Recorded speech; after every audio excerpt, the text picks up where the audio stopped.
Here's Lorenza right now. Thank you for calling Black Sky Radio. This is Nightmare. Hi. Hi, is this Lorenza? It's Lorenza. Oh, fantastic. We have been patiently awaiting for your call. How are you today? I'm doing fantastic. How are you doing?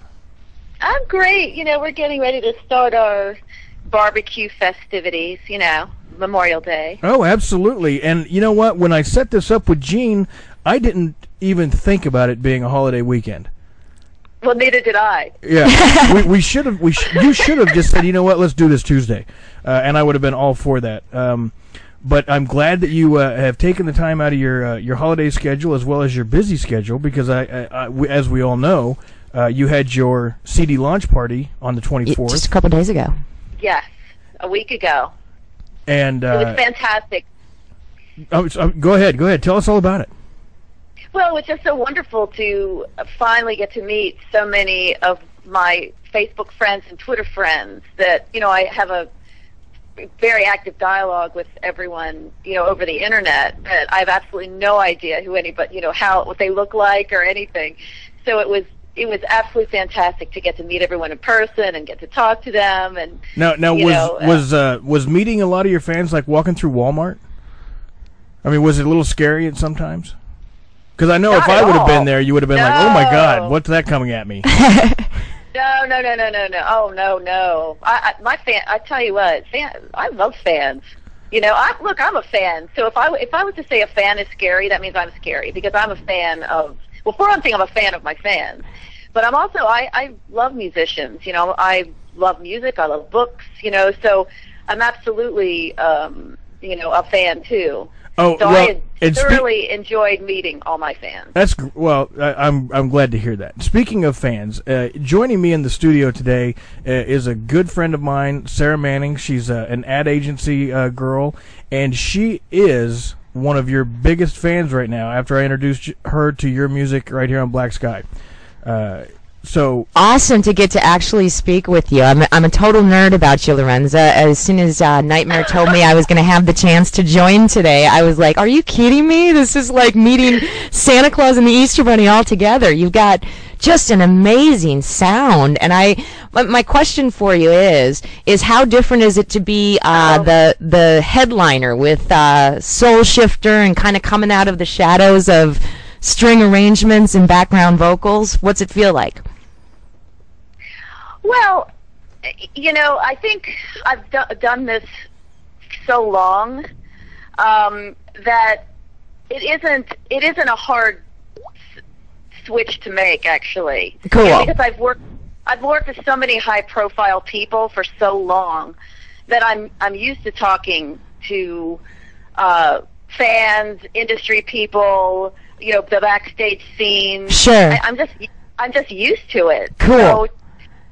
So you know, the great thing is, I get to perform my own music, which is fantastic. That's the part I love about it. Now I understand myself. You do all your own writing and all your own arranging, and it's all you, right? Yeah, I mean, I have a part in everything I do. I mean, I do have writing partners on a few of the songs. Okay. I'm absolutely a believer in collaboration. Some of the songs I wrote by myself, but you know, I write every way. It depends. If I feel I need somebody's input, then I'll write with somebody else on a song. And sometimes I just like to write with somebody because I like them. Perfect. I think they're talented. Well, I know that as soon as I heard Casual Girl, when it was first laid out, then I saw you on Twitter, I was like, oh my God, this is a great opportunity for me to not only introduce a brand new rock artist, I should say, because, you know, obviously you had two other CDs in the avant-garde area as well as touring with Bon Jovi, but your sound is so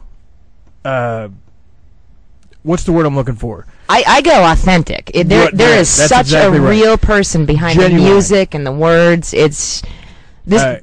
I was just enthralled with you from the very first song, and I just want to thank you first off for sending me the first the A and B side of the first one, as well as the whole CD, because I've gotten nothing but great feedback from all of it. Thank you so much. Well, you're welcome. And I wanted to let you know that your entire album is in my rotation. I didn't cherry pick. I'm not terrestrial radio. I put the whole thing in rotation. So I hope everybody's enjoying everything that you put out, because I know I do. I think there's not a bad song on there.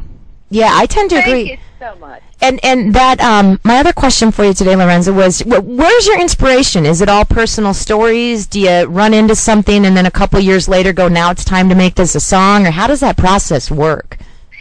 Well, many ways and anyway. But yeah.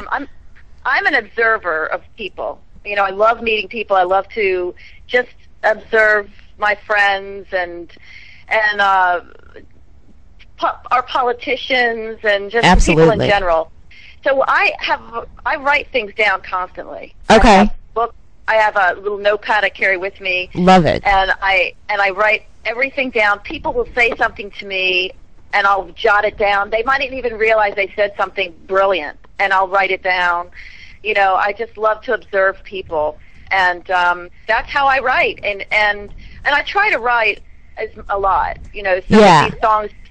The songs just sort of develop, and then I perfect them. Some of the songs I'll have sitting around for a really long time, and some songs I'll write in 10 minutes. Like What Happened to You, I wrote that in 10 minutes. Oh, my gosh. Well, and I think that's where that Wait a minute. No, you didn't. Yeah, I did. You wrote that song in 10 minutes? 10 minutes. I came home from my trip, and I sat down, and I just sat down, and the words just came right out. I wrote that in 10 minutes. Oh my gosh, what a gift. I'm inherently jealous of you. All I've ever wanted was musical talent. So you're like my hero now. Is this something you always wanted to do? When you were like the first memories you have, was it I need to tell my story through music? When I was a kid, I knew I was going to do this. Awesome. And even though I was a violin player, I knew, in fact, even before I played the violin, I knew that this was what I was going to do with my life. It just is one of those, I was one of those people that always had a plan, always had a goal. I love it. And now, with the success and the new album coming out, are you at a point where you say, I've made it, or do you still wake up every day and go, I'm going to get there, and I'm going to get there? Oh, no, I never think I made it. As an artist, I don't think you have it in you to ever come to the point, yeah. Well, no, because there's always more music to write, and you know, it depends on what your definition of success is, but right. You know, as long as I have music to write, I'm always going to write it. So I'll never be finished, you know.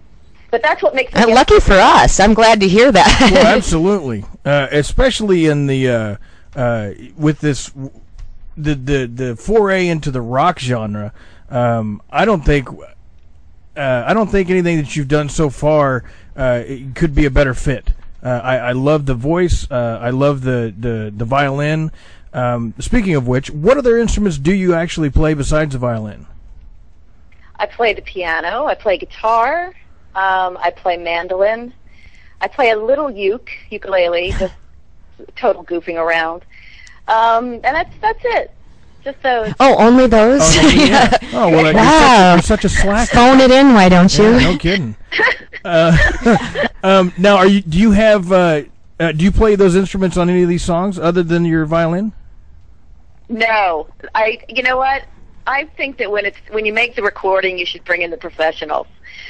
You know, so I made sure that everyone who was actually playing an instrument on my record was an expert. Now, live, I play all of those things just because I love to. And live, you can do things, you can get away with things you can't get away with on recording. On a recording. Right, sure. Yeah.